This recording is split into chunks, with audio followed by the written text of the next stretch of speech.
Class 5. This is the continuation part of your previous video, and in previous two videos I had started with the chapter temperate zone, and I have completed up to the prairies of North America.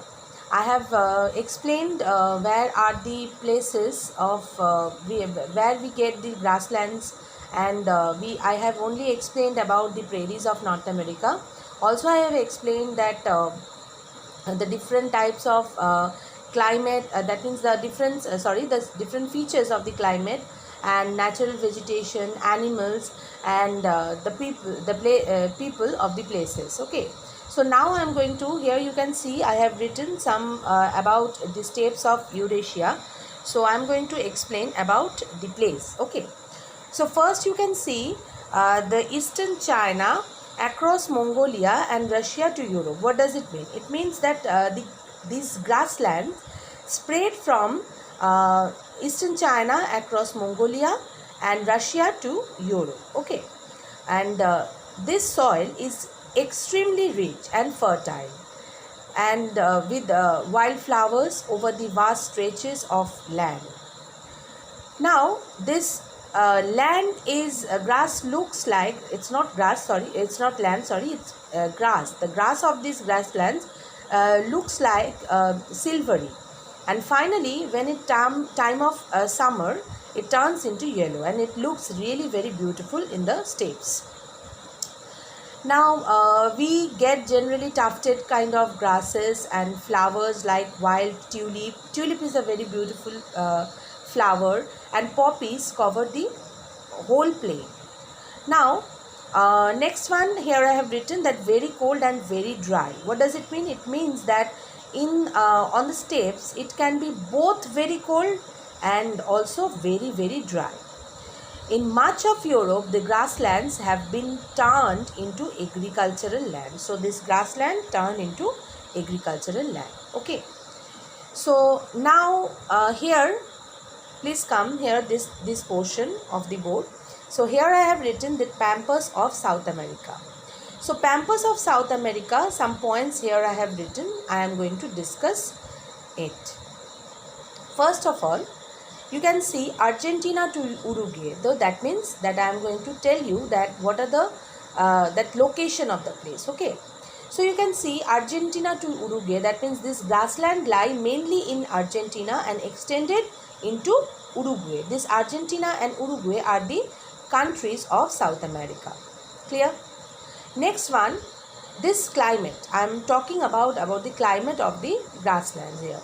The climate in the region is warm and humid. It's really very warm and humid.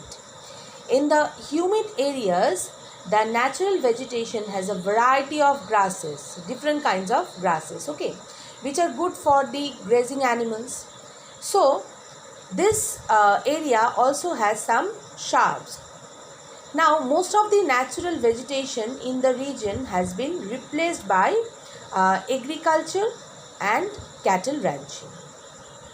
Okay, so these are the important points of pampas of South America. So we have learnt about the steppes of Eurasia, and now the pampas of South America. Now come to this portion. Here I have given some points about the wealth of South Africa.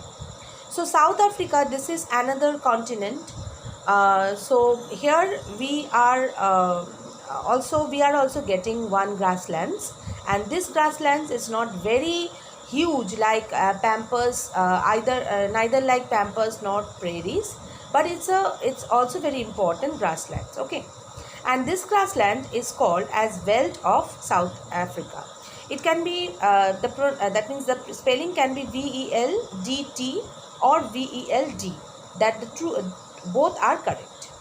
Now here treeless grassland. What does it mean? It means the wealth.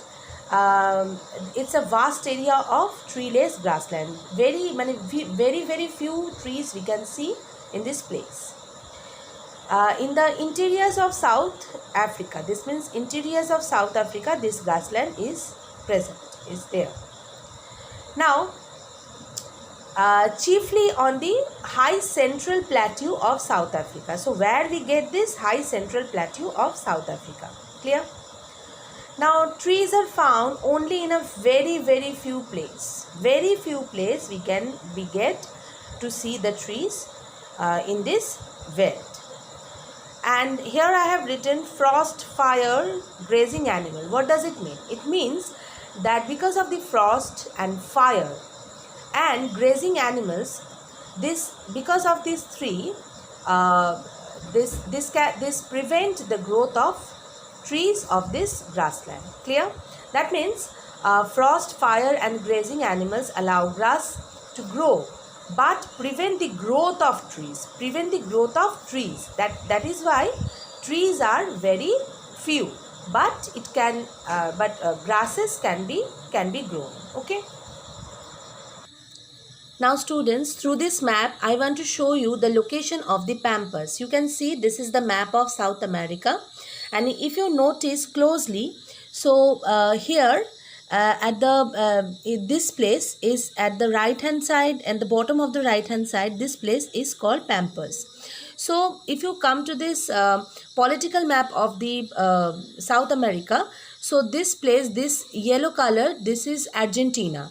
Okay, and from Argentina, and this one, the pink one, small pink one, is Uruguay. So from Argentina to Uruguay, this place is actually this pampas is lying. The pampas is present here. That means pampas grassland we get here from Argentina to, and it extends up to Uruguay. Okay. Now students, you can see it is the map of that means you can see this is the world map, and here this portion is actually Europe. This portion is Europe and this portion is Asia. You can see this yellow color. Maybe it is not prominent to you, but I am going to I'm trying to explain it. So this yellow color is actually Russia. Okay, so you can see this one.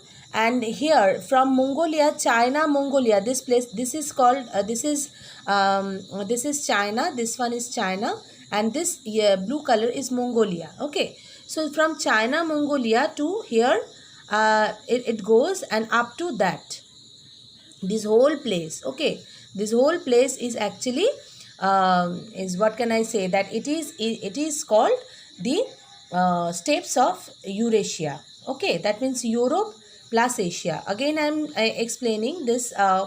You can see from China, this one is Mongolia, and here you can see this Russia is also there. So whole place is actually called the steppes of Eurasia. I am going to show you through the map that where we get this grasslands of the world. So first you can see this is the map of Africa. So in Africa I am going to show you the place which is called veldt. So we know that we get veldt in the southern portion.